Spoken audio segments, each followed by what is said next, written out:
कायस्थ पाठशाला को लेकर चर्चाएं तेज हैं, लेकिन इस विषय में कायस्थ पाठशाला के उपाध्यक्ष का क्या मानना है, आइए बात करते हैं और जानने की कोशिश करते हैं कि आखिर चूंकि ये लगातार कायस्थ पाठशाला से जुड़े हुए हैं और कायस्थ पाठशाला के एक पद पर हैं, तो आखिर ये क्या कहते हैं, इनका क्या मानना है। हमारे साथ में है अरुण श्रीवास्तव जी और ये वर्तमान में उपाध्यक्ष के पद पर हैं। जानने की कोशिश करेंगे कि आखिर ये जो वर्तमान में इश्यू चल रहा है, जो वर्तमान में ये मामला चल रहा है, इस मामले को लेकर ये क्या कहते हैं।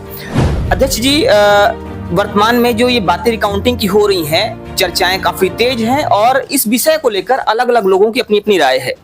अगर आम न्यासी की बात की जाए तो उनकी अपनी राय है, अगर ट्रस्टियों की बात की जाए तो उनकी अपनी राय है। एक उपाध्यक्ष के तौर पर आप क्या कहते हैं। विगत 30-35 साल से मैं इस ट्रस्ट का सदस्य हूँ और आज तक के इतिहास में आरओ का फैसला ही माना गया है। जो आरओ पिछले बार भी चुनाव कराए थे, उसके पहले भी चुनाव कराए थे, उसके बाद इस बार भी चुनाव कराए हैं और उनके फैसले को हमारे समाज के या जो हमारा जो ट्रस्ट है, ट्रस्ट के नियमावली में यह है कि आरओ के फैसले को मान्य माना जाएगा।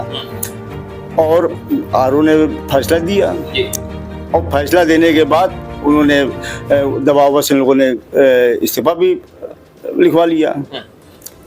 इन लोग चले गए एसडीएम कोर्ट। अब सवाल ये नहीं है, सवाल ये कि सत्ता के लोभी टाइप के लोग जिनको सत्ता का ही सुख भोगना है, तो उनको बड़ा कष्ट हो रहा है कि एक अच्छा व्यक्ति इस समाज के लिए 1.25 साल के अंदर 1 जनवरी से लेके आज ये 30 मार्च के करीब आया हुआ है, 1.25 साल के आसपास हो रहे हैं। इतने काम इन्होंने कर दिया कि सब देख के इनकी घबराहट छूट गई कि ऐसा तो नहीं है कि अब हमारे यहाँ से केपी ट्रस्ट सदैव के लिए गया। तो और कहीं जो आरओ का फैसला होता है वो अंतिम और सर्वमान्य होता है, लेकिन उस फैसले को पलटने की कोशिश की जा रही है या ये कहा जाए कि जो नियम है, कानून है, उसका वायलेशन किया जा रहा है। जी बिल्कुल बिल्कुल, उसी को लेके ये एसडीएम कोर्ट में गए। इतने मुकदमे लंबित हैं आज की तारीख में, लेकिन एसडीएम इतनी तत्कालीन मतलब हर तीसरे चौथे दिन डेट लगा के और इसको इन्होंने जजमेंट को रिजर्व रखा और दिनांक 22 तारीख को, जो कि सैटरडे का दिन है या जो भी था, तो उन्होंने घोषित किया। ये सूचना हम लोगों के पास जो है 24 तारीख को मिलती है। तो अब इतनी जल्दी इनको क्या पड़ी थी? इसका मतलब कि इसमें बहुत बड़ा तथ्य छुपा हुआ है, राज छुपा हुआ है, राजनीतिक दबाव है या पैसे का अभाव है। इसको कुछ भी कह सकते हो, क्योंकि हम लोग सामने जो दिख रहा है कि इतनी जल्दबाजी में सारे फैसले लेते चले गए और ऐसे समय में जबकि बार एसोसिएशन का ऑलरेडी एक जिला बार का चुनाव भी चल रहा है और वकीलों का स्ट्राइक भी चल रही है। हम लोग कहीं जा भी नहीं सकते हैं, ना हाई कोर्ट जा सकते हैं, ना कमिश्नर कोर्ट जा सकते हैं। हालांकि हम लोगों ने अप्लाई कर दिया कमिश्नर कोर्ट में, 2 तारीख डेट भी लगी है, लेकिन इतनी जल्दबाजी किस बात की? इससे भूमिका बिल्कुल संदिग्ध रह रही है, इसमें कहने में कोई गुरेज नहीं है। तो कहीं ना कहीं आप एक आरोप लगा रहे हैं और कई लोग भी और कई लोग और भी हैं जो इस बात का आरोप लगा रहे हैं कि ये जो फैसला हुआ है जल्दबाजी में हुआ है और राजनीतिक दबाव की बात भी लोग कर रहे हैं। तो क्या ये कहना उचित होगा कि जो एसडीएम का फैसला आया है वो राजनीतिक दबाव में, या जैसे आपने भी कहा कि आर्थिक तौर पे, तो क्या ये कहना उचित होगा यहाँ पे?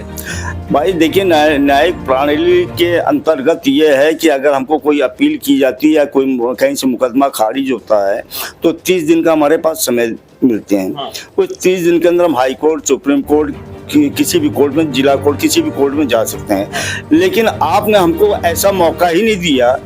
अभी 22 को अगर घोषित किया तो 22 अप्रैल तक हमारे पास समय होना चाहिए और आप एसडीएम के पास ये पावर भी नहीं है कि वो रिकाउंटिंग कराए। लेकिन उन्होंने अपने पावर का उपयोग ना करके दुरुपयोग किया है, जिसका कि समाज के अंदर एक विश्वास टूट रहा है। पब्लिक के अंदर बड़ा खेद है कि ऐसी क्या जल्दी आन पड़ी कि हमको बिल्कुल समय न देके और सीधा 1 हफ्ते में रिकाउंटिंग का आदेश दे दिया आपने। क्यों हुआ?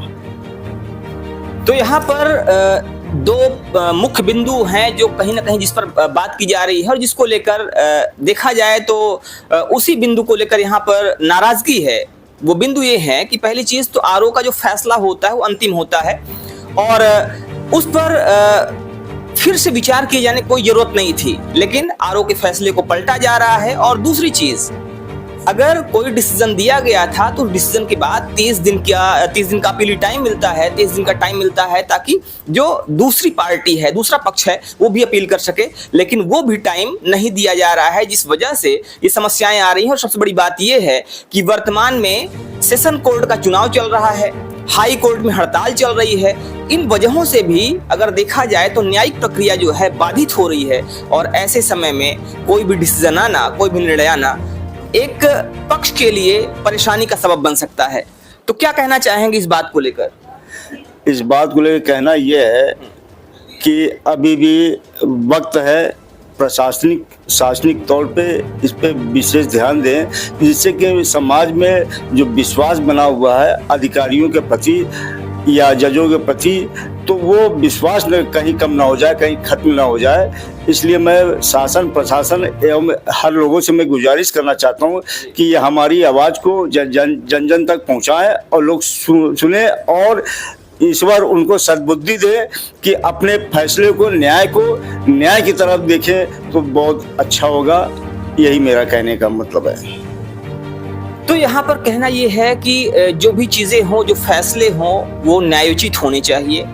फिलहाल अब देखने वाली बात यह है कि आगे आने वाले समय में इस बात को लेकर क्या फैसला होता है, क्या निकल कर सामने आता है और ये जो पूरा मामला है, ये मामला कहाँ पहुँचता है, ये भी देखने वाली बात होगी। बने रहिए हमारे साथ खबरों का अपडेट के लिए। जय हिंद।